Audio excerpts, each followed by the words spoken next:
Guys, hi, welcome, George Mossey show. We're gonna talk the other way. Episode 7. I had to check twice to make sure it was really that many episodes in. So we're gonna talk the other way. Some forbidden love chat tonight. Hello, everyone. Dee Dee will be here. Kara is not feeling well, so she won't be here tonight, unfortunately. But Dee Dee will be here, so we're gonna get into the other way and forbidden love saga tonight. I was kind of shocked though. I realized that we were 7 episodes in. I've been good. Thank you, Workout Mama Maniac or Workout Maniac. That's what I need to do is work out actually. I'm doing good. I was surprised that we were 7 episodes into the other way because we just met Sean and Joanna tonight, which is weird because we're 7 episodes into the season and it's a long time. It's a long time. Oh, look who decided to join us. Dee Dee has arrived.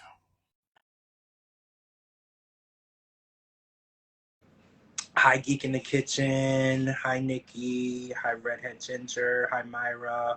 Hi, Dinky Doo Girl. I love these usernames, by the way. I love these. I was having issues with my phone. I don't know. Yeah, I'm like, where are you? Where have you been? I don't know where you I are. was rushing you, and then I'm late. I I, I was like, oh, Dee Dee will be here in a second, right? So we watched. Well, I want to start with the other way though, if you don't mind. I don't want to get into forbidden love just yet. So we're in episode 7 of the other way, and we finally met Sean and Joanne, and their story is really interesting for me. Like this one, we got Statler, we got Dempsey, we got Inky and Corona, but this one is interesting because they're already married, and she has 2 kids, and her kids don't know that she's married, and she wants to move to Ireland, and she has a 6-year-old.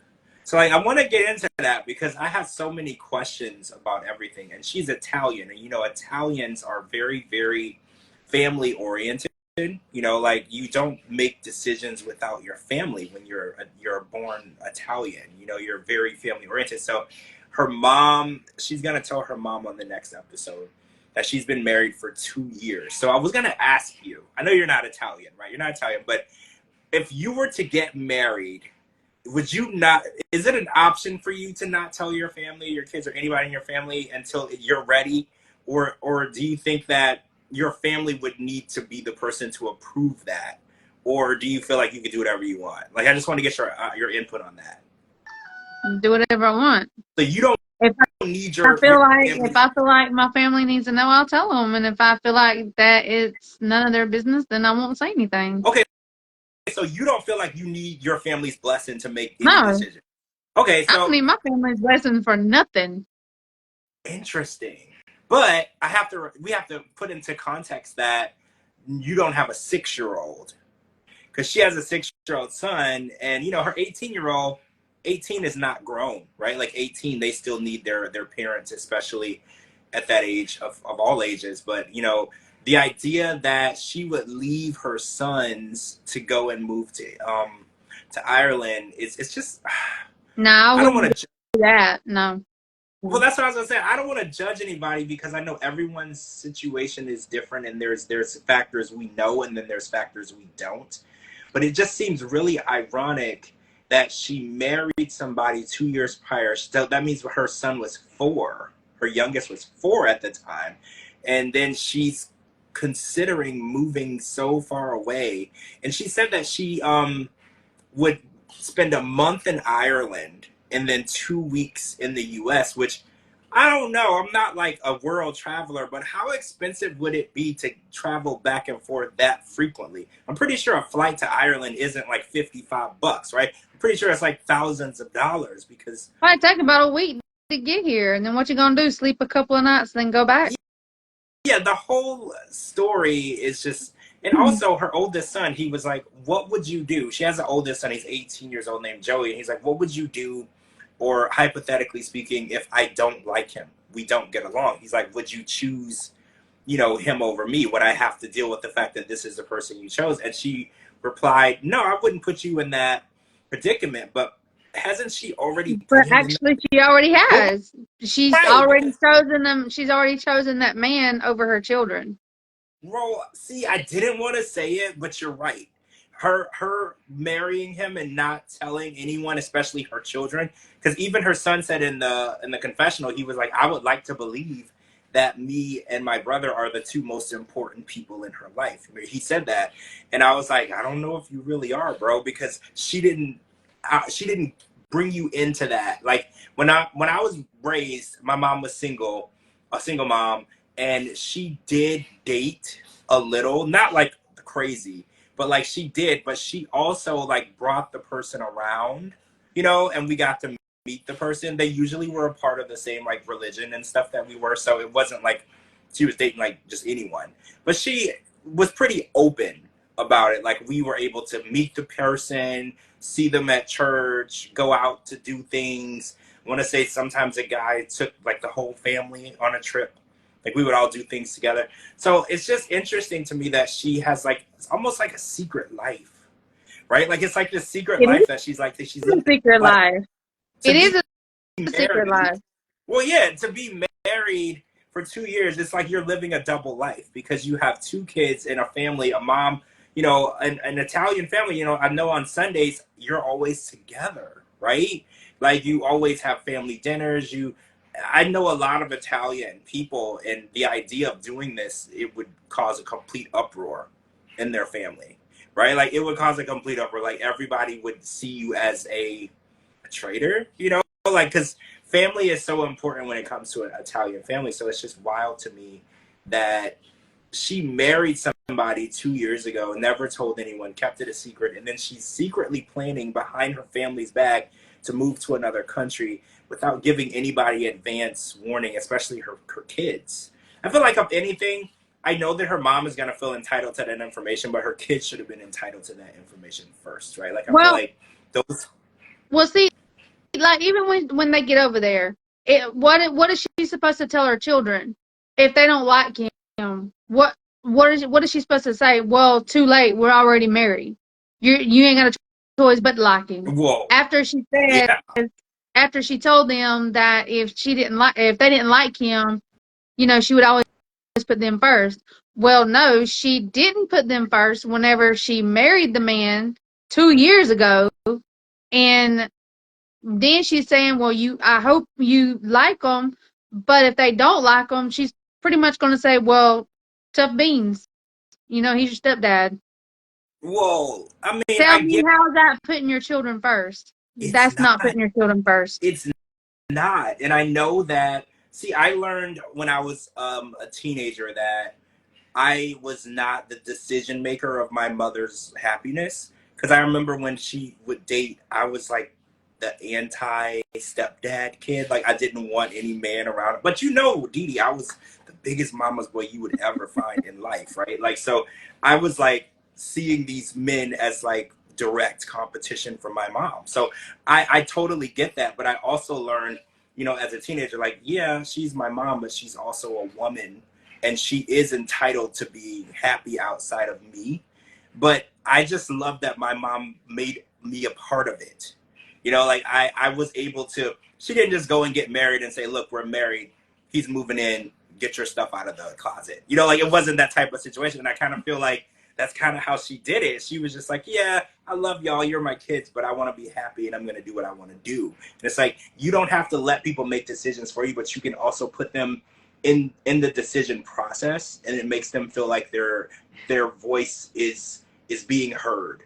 Because I feel like it would really hurt me if my mom went and got married behind my back and told me after the fact. I feel like I wasn't being heard. I wasn't a part of her life.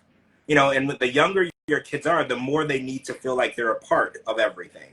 And I feel for the 6-year-old, because the 18-year-old, he's grown, not really, but I feel like if anybody's gonna be okay, he might be okay. The 6-year-old losing his mom to go to another country, he's not gonna be okay. That is such a detrimental part of his development, having your parents around, and he's already dealing with divorced parents. That's enough stress on a child. That's actually too much stress on a child to start with. So adding anything else, like putting a parent in Ireland half of the time, is just really gonna be detrimental to his childhood.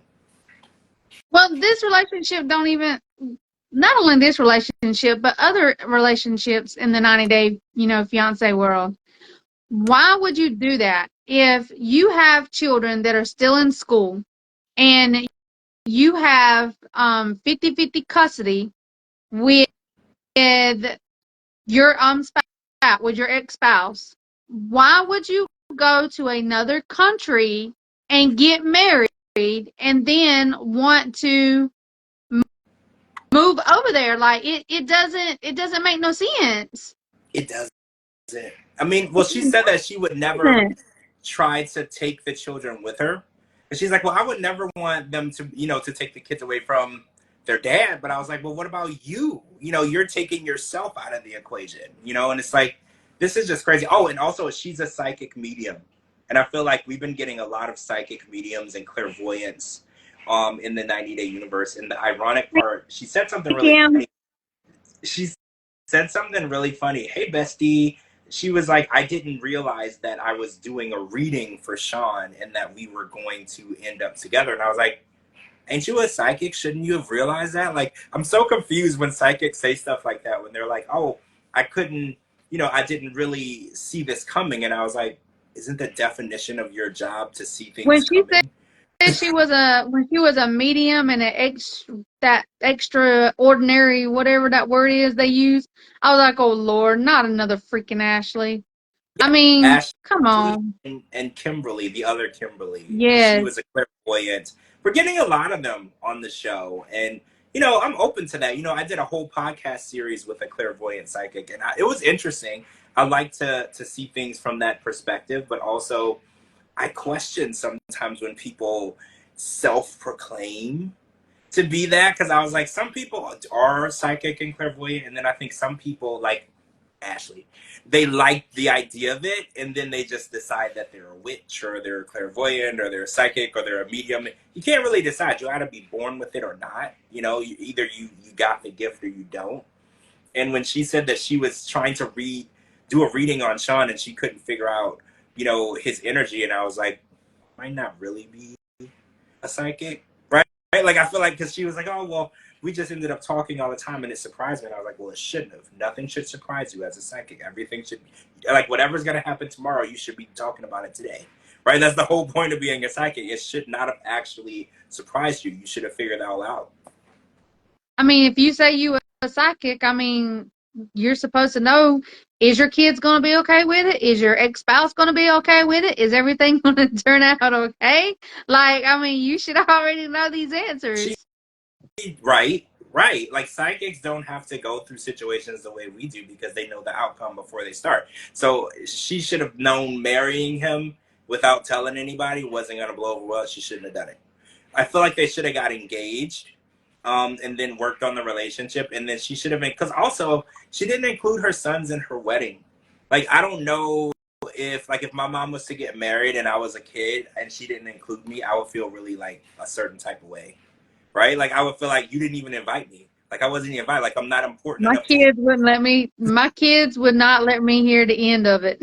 right? Like, can you imagine them asking, like, you had a whole wedding and I wasn't there. Not only was I wasn't there, you didn't tell me, you didn't give me the option of going. You didn't even like include me as though I don't even exist. Like, I would have to hide. Like, if I did something like that, my mom would come for me. She would literally, I would have to hide. I would have to leave the country. I would be she'd have a manhunt to smack me across the face for doing something like that. She didn't raise me like that, so I already know if I did something like that to anybody in my family, I would be a wanted man. They would be like, "Oh, wait till I see you. I'm gonna smack you." Then your face gonna be slapped on a milk jug. Right? They're gonna have me on the news. Have you seen him? $500 reward. We need to smack him up. Bring him to me alive so we can smack him. That's exactly how she would do me. But I like the drama. I'm good with the drama. We didn't get Josh and Lily. So we didn't get Josh, who's in China with Lily, and they're in the elevator house. But we did get Corona and Inky on this episode. And I want to talk to you about this term, soft partnering. So basically, Corona has been soft partnering her, I was going to say say fiance, but I lied. Her boyfriend, Inky, and she hasn't really been giving him full information on things in their relationship. She wants to soft partner him, which I guess the best way to describe it is she's withholding information and omitting information so they don't fight. So it seems like they have a more smooth relationship that they have, because apparently she told him tonight that if she didn't pass this nursing exam, she was actually going to have to leave. And this was the very first morning that they arrived. She did pass it, but she wants to go to, I believe, Penn State, right? Which is a program that she got accepted in to become a midwife. And actually, I learned recently that a midwife is basically a doctor.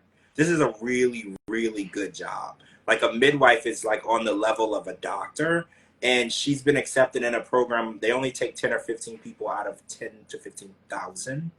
And she's been accepted, and she is, for some reason, in Iceland and not accepting this role at the school, which I don't know how to explain it. She basically threw away her life dream because she said the only goal she ever really had in life was to be a midwife. And she went over to Iceland to be with him. And I don't know if he's like, what's the word? Like, not personable. Like, do you get the feeling that he's not really excited about her? Or do you think he's just not a personable person? Like, I never get any enthusiasm out of him when he's on screen. Like, he looks like he would be good if she was there or if she was not. Or is it just me? Yeah, that's what I'm getting. Like, he's like a bleh person. Like, okay, whatever. I feel like that. Like, he's good either way. Like, if she would have came, cool. If she didn't, cool. Like, I feel like he's good either way. And I feel like he didn't really have to do much to get her there. He didn't have to put a ring on her finger. He didn't have to convince her of anything. She kind of threw away everything and came to him. And maybe that's why he acts that way, because he kind of feels like she's obsessed with him.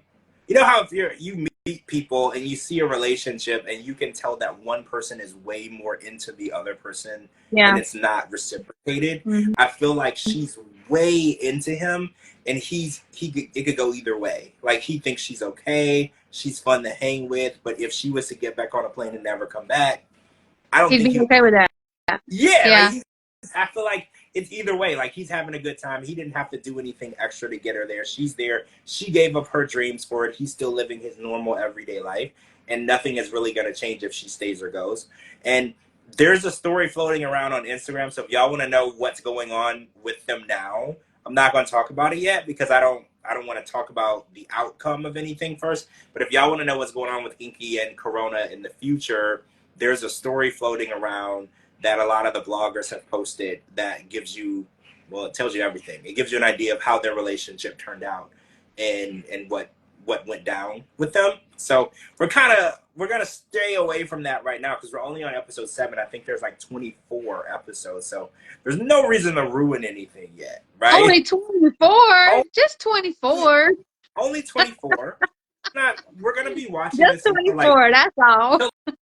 Like Christmas. I feel like we're gonna be watching this until Christmas at least. Oh my gosh. Or Thanksgiving. You know, it's fine. I mean, I like the 1 hour episodes, but I do feel like right when it starts to get good, it just ends and it leaves me hanging. But True. It's fine. So I want to talk about these banana chips because we watched James and Tata's parents do a banana chip lesson. I thought I knew what banana chips were because I've had them at the store before. It's like the crunchy chips. This is not the same thing that we eat over here because they were putting cheese on it. And I was really confused with what it was. So this has to be like a Indonesian dish. It's not like the same type of banana chips that we buy like at the store because I was watching them make it. And I was like, this isn't what I thought it was. But what really shocked me was they made like 4 packages. And then the dad was like, this would be $4. And that was crazy because there was a pretty complicated, complex process to put these banana chips together. They like put them on the thing. They put cheese on them. They baked them. They bagged them. Like, it was a pretty drawn out process. So imagine doing all that work and the retail or the profit is $4. So that was pretty eye-opening, because he's pretty successful. His house kind of looks like the Indonesian White House. So he's doing really well. So the idea of how many banana chips they're packing out a day, it makes you wonder. But they were really accepting of Tata and James telling them that they were moving here. And they even said that they were going to help them with their debt, because apparently they owe $15,000 on a car that doesn't work. And her parents were like, oh, well, we're going to help you settle this debt. Just don't ever take out another loan. And things kind of disconnected because James wanted her to not just translate in this conversation. He wanted her to contribute to the conversation. And then there was a really big disconnect because she felt like they were burdening her parents. Her parents kept saying that they weren't. They were like, you're our kids. We're gonna deal with whatever issues you have. We took on that responsibility. And then James was like, well, I want you to tell them, I don't want it to just be a conversation between me and your parents. And then things kind of took a weird turn, right? Like Tata started like crying, like funeral crying. And then the dad was like, you need to kiss your mom's feet. And things just kind of hit. That was weird. Like, why? Okay, why did she have to ask her mom for forgiveness? And then why I don't know. did she have to kiss her mom's feet? Like, what? That threw me off. I didn't understand what was going on because the mom kept saying, you're not a burden. I'm not upset. And then he was like, well, ask your mom for forgiveness. I was like, but she just said she wasn't upset. I didn't understand what was going on. And the kissing of the feet, I was like, that's maybe getting into an argument with her husband in front of him. Oh yeah, that could be. Yeah, they were arguing in front of them, which no.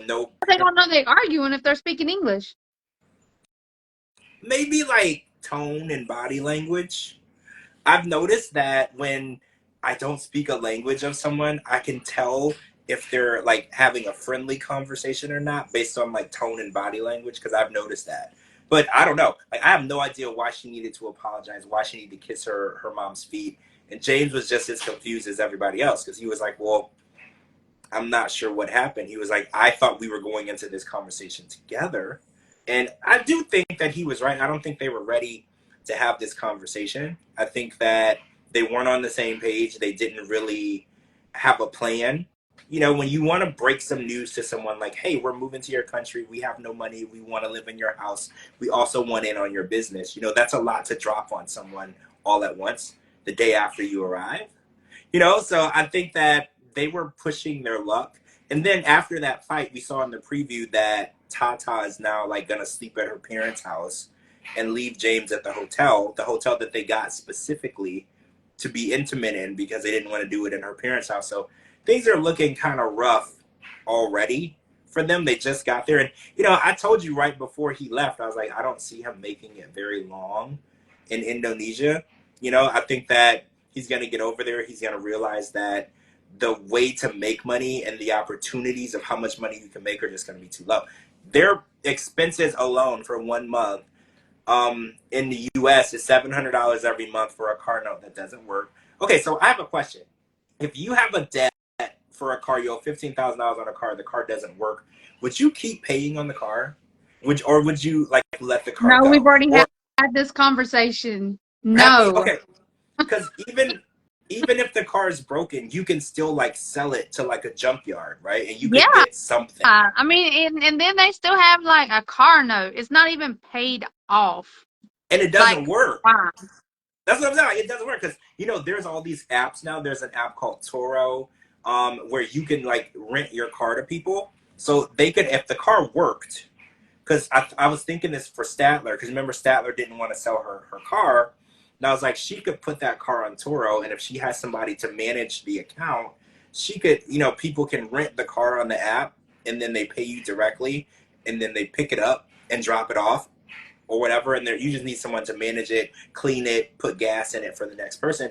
That car could actually make you money while you're in the other country. And I think that, hey, Kobe, hey, Riley, I think that would be smart for them in that situation, but it doesn't work. So it does them no good. And I was like, I don't tell people to make bad financial decisions, but don't pay $15,000 for a car that doesn't work, right? Like, I think that's just common sense 101. You gotta bite that loss and, you know, move forward. You know, like if you have a loan, and the parents were like, you should never take out a loan, and I think that that's really good advice. But in the real world, you know, if you want a car, the MSRP on a car can be 30 to 40 grand.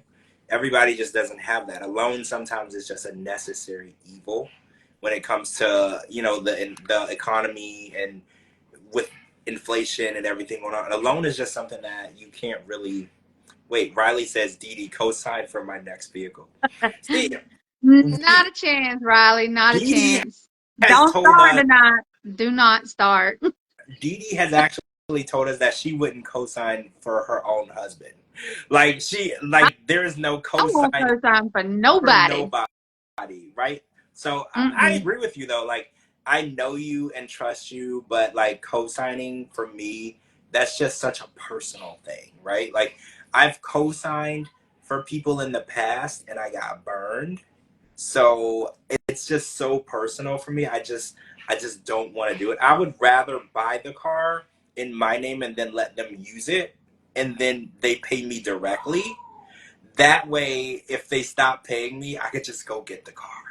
Right? Like, because if it's in their name, then I'm screwed, right? But like, But I think that I why would would you do. want somebody else's car? That's what they like. That's what they wanted. You don't like it. You didn't want it. I know. Like, that's That just the only way that you don't would. even make sense, That's George.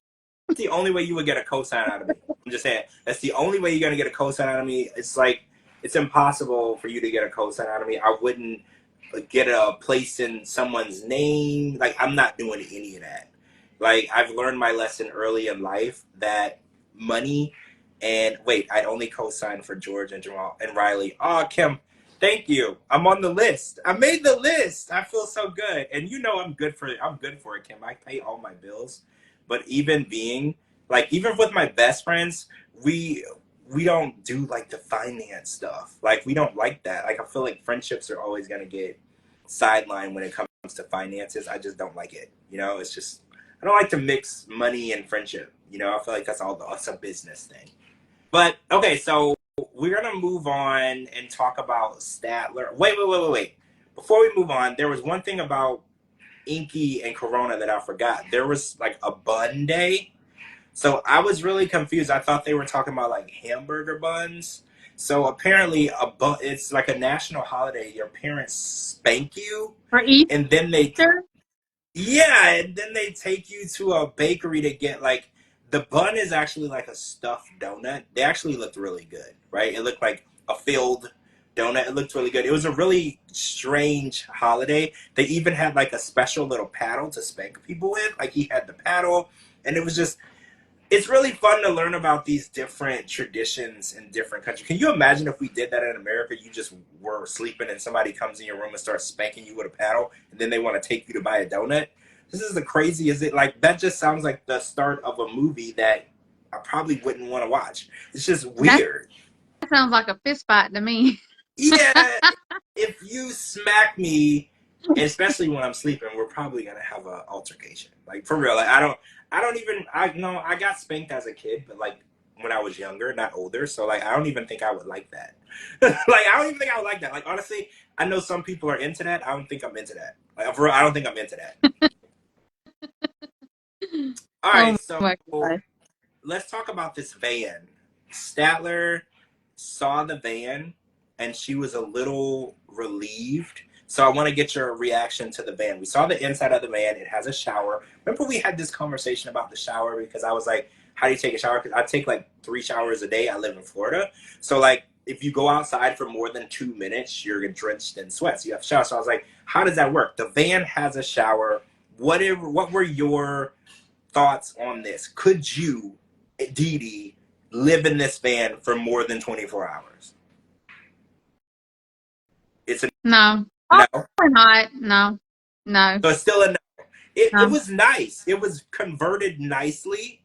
It had like a little sitting area. It had like a little kitchen. I was thoroughly surprised. based on the fact that it's a van.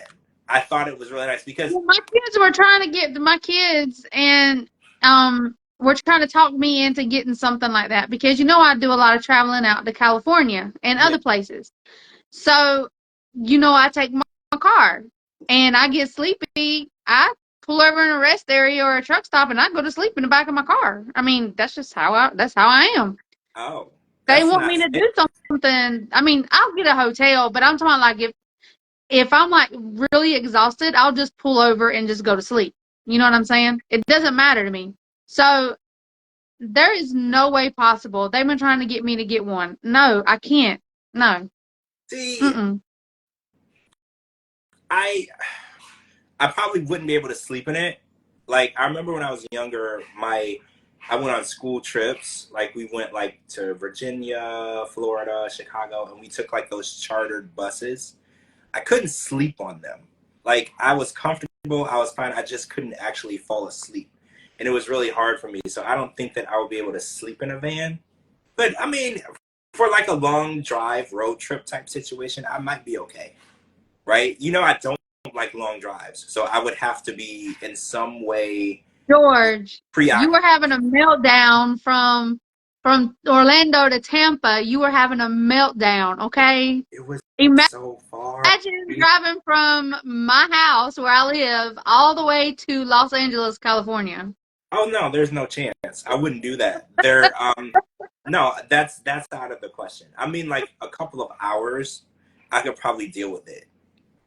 Like, yeah, Riley, I can't stand driving. Yeah, Riley says he can't stand. I don't like driving, but I also don't like being a I passenger. love driving. I love it. See, I it's don't not like flying. flying is like if cars could fly, I would just fly my car in the air. I don't like the idea of red lights and traffic and how long things take. Like from here to like the good part of Orlando, it takes like forever. Like that's like when we were in the car driving to Tampa, I was like, oh my god, this is so far. What are we gonna do? Like I was like, good. It was a lot for me. So the van itself, It was not that far. Oh my it was gosh. It far. was not far. It was far. It took us like 2 hours. No, that was a skip and a hop. Like I could It have was two. threw a rock. I mean, that's how fast we I got could there. have flown to like Arkansas in 2 hours. Like that was crazy. Like we were still in the same state, Dee Dee. That was wild. Like why were we still there? Okay, so the van situation, we kind of know what's going to go on because Statler went online and spilled everything. But I was just looking at when she arrived, how she actually reacted to the situation. Do you feel like a lot of people are saying that Statler is the type of person that will commit to something that she doesn't want to do and then complain about it? Do you feel like that's true? Is that an accurate representation of what she did? Like we know that she doesn't want to do it. We know that she's not happy, but she committed to it, and then she's gonna try to make herself the victim in the end. Do you feel like that's kind of what she's doing? Sort of, kind of, yeah. But remember, we've already had this conversation. Remember when her and Dempsey, whenever she flew over there for to see Dempsey, she's the one that wanted to move in with Dempsey the day she got there. Yeah. Okay, so for Dempsey to agree to all of this, she had to agree to do the van life. Right, because they were gonna live in that little tiny home. Yeah. That funny because she acted like that was gonna be a problem. Do you remember? She was like, "Oh, I don't want to live in this little tiny home in the middle of nowhere, and I have to use the bathroom in the woods." Now she's living in a tiny little van, and she was actually pissed off at how small. And I guess the little tiny home didn't have heat. Isn't that what she said? It didn't have Yeah, heat or didn't have something. heat. Yeah. So now she's committed to something a step below what she would have been doing. And again, Dee Dee, how long is sustainable for van life? You can't do this for the rest of your life. I've never heard of anybody that moved into a van or an RV for the rest of their life. This is a temporary situation, right? Like I don't know anyone who sold their house and moved into a car or a van. That's not a real thing. Well, I know someone who sold their house and they travel in their RV all the time. But I mean, they're retired. They're older. You know what I'm saying? But somebody like Dempsey and Statler, or someone like me or you or someone our age, we wouldn't be able to do it. There's no way possible. The older generation, like the retired people, like loves to travel. Yeah, maybe, but the younger generation, no. I mean, no. So Because you're people, confined into like a little 10-foot area. There's no way possible. yeah, You're gonna kill each other. it's not gonna work for me. I remember back when I was younger, I spent time on tour buses, like tour buses that people use to go on tour, and I was claustrophobic with those. And I don't know if you've been inside a tour bus; they're pretty nice and they're spacious, but like for me, for a long period of time, I couldn't deal with like not being, and the motion of it also made me like sick. You Oh know, like yeah. it was just too much. But for some people, you know, there's a lot of artists that they live on tour buses almost their whole life. You know, like I've seen people who've toured out of 10 years, 7, 8, 9 of those years, and they're totally fine. I can't see that for me. And it's just weird because Dempsey and Statler, like you said, they're young. So to think that you're gonna want to live in a van for the rest of your life, and this is what you want to do, because what if they want to travel to another continent and travel that continent? Do you have to put the van on a boat? Because that was another thing. Because they were like, we want to travel the world, but I was like, the world is separated by water. Most places, there's a large body of water that you would need to cross. So how exactly would you travel the world with a van? You know, like I feel like it's very it holds you to one continent, right? One country. And You don't. it's going to get expensive if they want to do that, because they'll have to put it like on the ferry, and then they would have to buy a plane ticket to fly over to wherever it is, unless it's one of those ferries that they can ride over with the vehicle. You add that up, I mean, it's going to be expensive, especially Yeah, depending on where they want to go.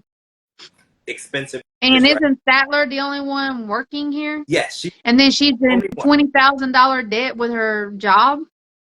Yes. She's the only one still working. Dempsey, I know that she sold her tiny home and her car, so I'm assuming that even though she's not working, I think she probably has money to contribute in some way. But Statler's the only one that actually was able to keep her job, and I think she had to because she took out a loan against the salary of the job. So I don't think it's an actual option to quit when you owe your job money, right? Like, so I don't think that they'll let you leave when you owe them money. I don't know a lot of jobs that will give you a loan. I didn't know that jobs were also banks. So good for her for having that decent job that actually gave her a loan, because if I asked for a loan, they would tell me that we're not a bank. You know, like that's not what we do. If you want money, you go to the It bank and sounds ask like for. a personal Right. problem. Right. Like, cool, you need money. Cool. So doesn't involve us, but cool. You know, you should head to a bank and figure that out. You know, but she managed to get her job to give her thousands of dollars. So now I don't think it's even an option. Even if she decided to go over there and want to do van life full time, she's not allowed to quit her job because she owes the job money. And you know, I feel like she's stuck in many, many ways. And I feel like all of this is because she committed to something that she really didn't want to do. And you know, I think it's important that people stand behind their decisions. And I think that okay, I take leave until next live. I will aggravate you later, Dee Dee. Oh, I guess Riley's done aggravating you tonight, Dee Dee. Bye, Riley. I'll see you next time.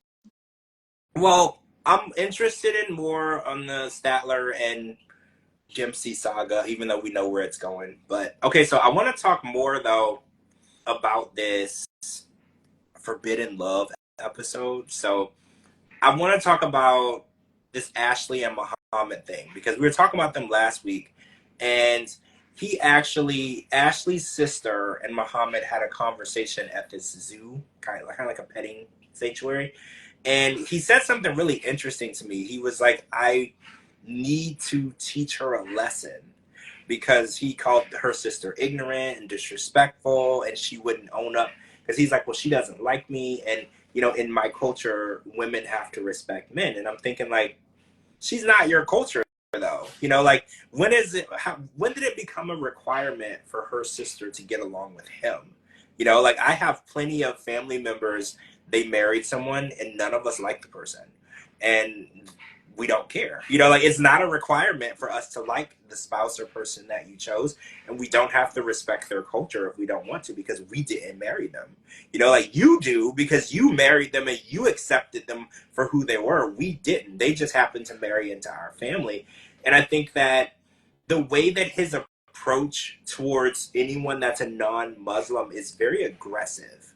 You know, he's just like, oh, well, you need to understand my culture. You need to know what this means to me. And he tells her how to dress and and who he should talk to. And because he actually mentioned that he didn't want Ashley to talk to her sister anymore. And I was like, well, that would have to be her decision. You know, like if she wants to cut off her family, she would have to decide to cut off her family. You know, you don't get to decide that. But I guess in that culture, the man gets to make those decisions. I just think that when you're marrying into the Muslim religion and you're not a Muslim, especially if you're a woman, you really need to do your homework because their religion, the rules and regulations of that religion, it really only affects the women. You know, like the men are able to do as they please, dress as they please. They don't really have a lot of rules to follow. And it seems like it becomes the man's responsibility to micromanage the women of their religion and hold them accountable, which is also really scary too, because I feel like the women are always under fire for anything that they do wrong. They're always being watched like under a microscope. And I can't imagine what that's like. And we saw it also with, what's her name? Eli and Lori, and she's trying to become an Orthodox Jew, which is like a step up from being Jewish. You know, these are like the old school Jews, so they have like a lot of different rules and regulations too. And I know that religion is important, you know, and you know I was raised in the church and stuff, and I understand that, but I also feel like there should be a line between religion and real life, if that makes sense. Like, I feel like you shouldn't have to sacrifice who you are to be a part of a religion, especially one that you didn't choose, right? Like, so for instance, Eli bought Lori a Star of David necklace, which is basically the representation of being a Jew, you know, being Jewish. That is like their cross, right? Like that is their symbol that you're proud of your religion. She didn't wear it because she hasn't fully converted, because she was like, well, I don't really feel like I should wear it. I'm not really actually Jewish. How do you feel about that? Do you feel like she should have worn it? Do you feel like that was a correct statement? Do you think that, because he was a little offended that she didn't wear it. So do you think that she should have wore it? No, if she wasn't comfortable wearing it, then no. That's her opinion. That's how she feels. If she does not feel comfortable wearing it, then she shouldn't have wore it. Hands down. And if he got upset about it, well, no, well, that's his problem. See, my issue with Eli, like, I don't want to get personal, but he said that in his story, he left his religion for 15 years, and he drank, he tried drugs, he got tattoos. He, you know, rebelled for quite a while. Then he went back into the religion. And now I feel like he's holding Lori more accountable for being an Orthodox Jew than he held himself. And I think that bothers me because I was like, well, you want her to cover up. Like, they live in LA. It's really hot, and he wants her to wear hoodies and pants and skirts and all this, so she's hiding everything to go to the gym. And it's like, you're holding her more accountable to your religion than you hold yourself. You know, and I feel like you're responsible for yourself and yourself only. So if she is not properly wearing the right attire, then that's between her and the higher power, right? Like, I feel like there shouldn't be accountability from him or from your husband. I feel like it works that way in the Muslim religion too. Like, there's always accountability from your husband or another person. It should just be between you and whoever you're worshiping, right? Like, I feel like everybody shouldn't be able to judge you in your religion. I mean, I get that. I get there's all kind of different religions. Everybody has their own religion. But if you're going to be with somebody, no matter what culture they are, if you're going to be with somebody that's not of the same culture or same religion as you, y'all got to have a medium ground. Don't say, well, if you want to be with me, you got to do this, you got to do that, you got to act this way, you got to talk this way, you got to dress this way. No. You know what I'm saying? Yeah. Like the Pentecostal guy and his girlfriend. Oh yeah. Okay, well, why? Who is his dad to tell? How you pronounce your name? Linsa. Linza. Linsa. Okay, that she's not going to get into heaven because she's Muslim. Who is he? And I grew up Pentecostal. Okay, my dad was a Pentecostal preacher. Okay, they don't dress Pentecostal. A Pentecostal wife and husband is always dressed to the T. The wife cannot, by no, you have to wear long dresses or skirts, long sleeves, the turtlenecks. All I mean, you can't. The only thing they want to be showing is your face. Your hair cannot be short. You cannot be wearing jewelry. I mean, none of that. They are not true Pentecostals. True Pentecostals live exactly to the T. So how is he going to go and judge her when they're not living to the T of a Pentecostal? The same as Eli. How is Eli going to judge his girlfriend because she's not this high becoming a Jew? I mean, come on. And the other dude, I forget their name, but I mean, like, why? It doesn't make no sense. It does not make no sense. I didn't like how the Chris's dad was like, "Oh well, the only thing that can save you from hell is God," you know, and because he knows in certain religions they don't believe in God specifically, or they don't believe in Jesus specifically. I just felt like he was sectioning her off and attacking her personally, and I Yeah. felt like that was unfair because I believe that we should respect everyone's beliefs, even if we don't like it or believe it. You know, what people believe is what they believe, and we are not supposed to discredit or tell someone that what they believe is wrong. We can have an opinion, but I don't feel like, because I felt like he was like literally telling her in the church she was going to go to hell, you know. And I experienced a lot of that growing up in my religion. They were like, if you do this, you're going to hell. If you do this, you're going to hell. You do this, it was always what we couldn't do and where we were going. And I was like, I feel like that's a little too harsh when you're trying to win someone over, See, you know. that's one thing too. That's why a lot of that's how do I call them?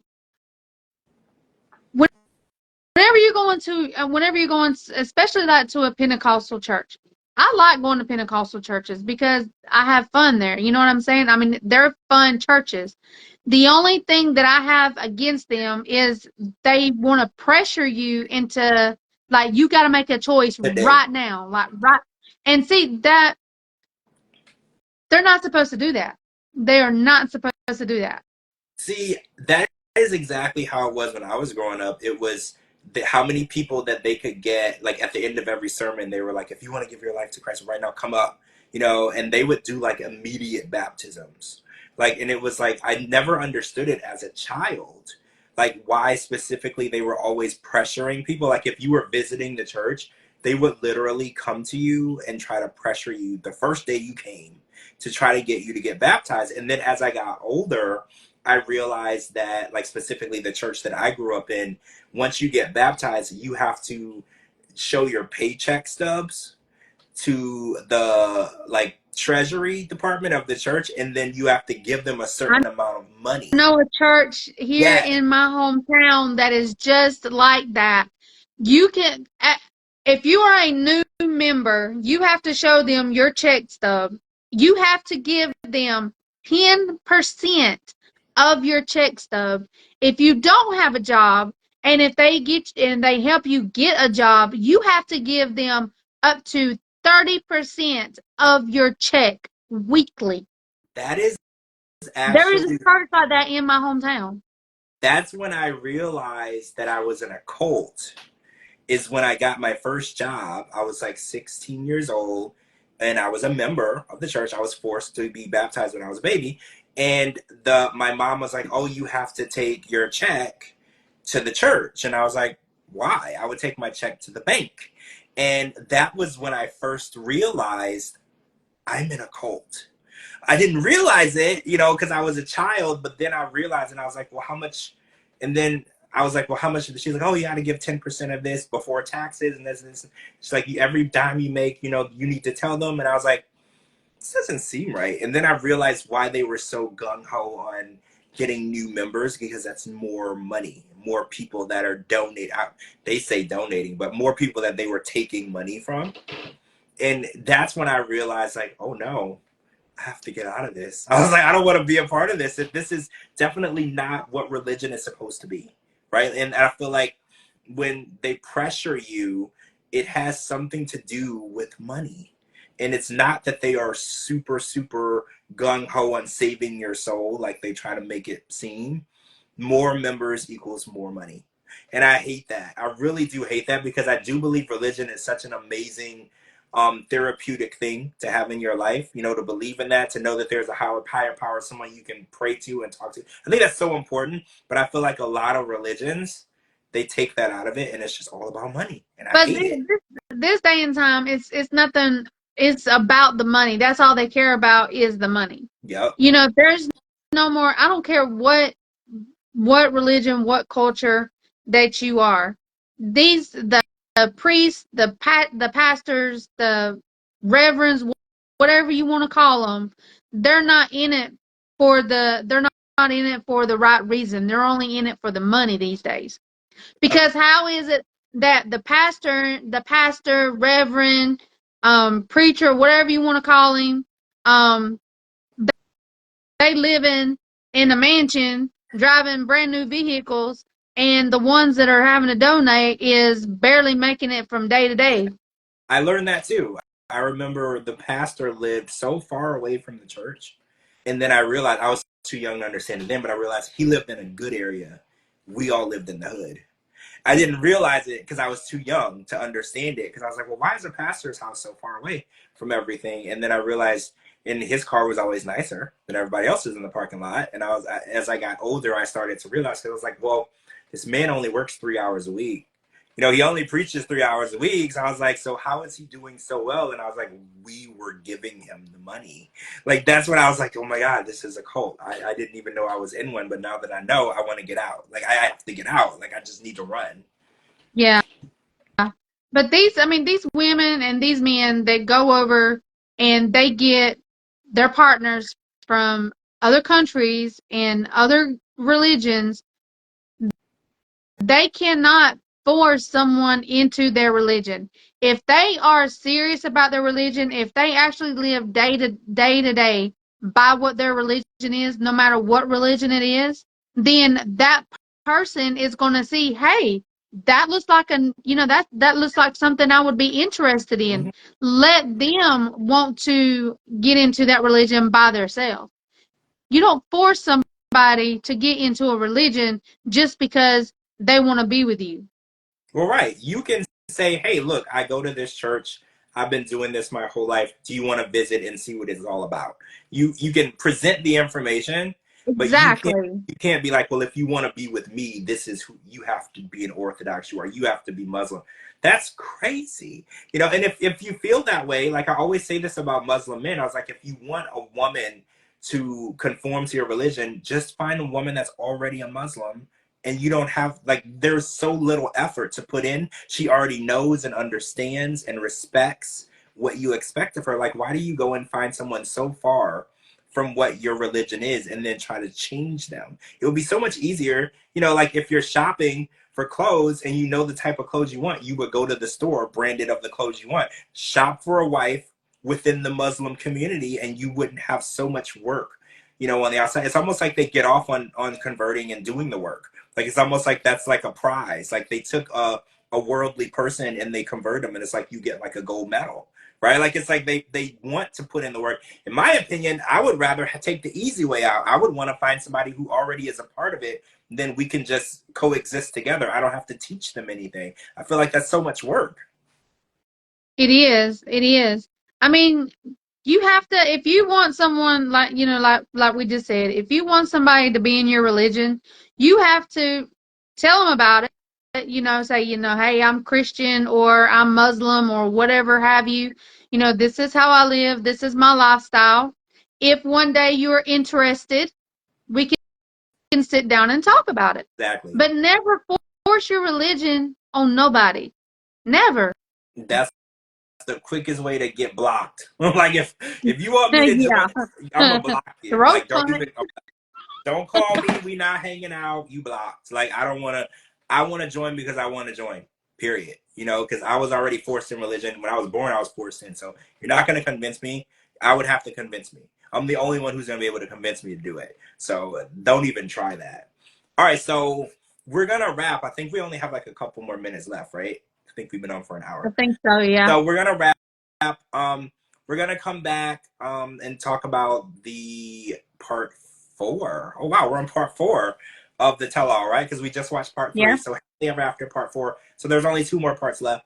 Then we're gonna come back next week, Monday, to talk about Forbidden Love and The Other Way.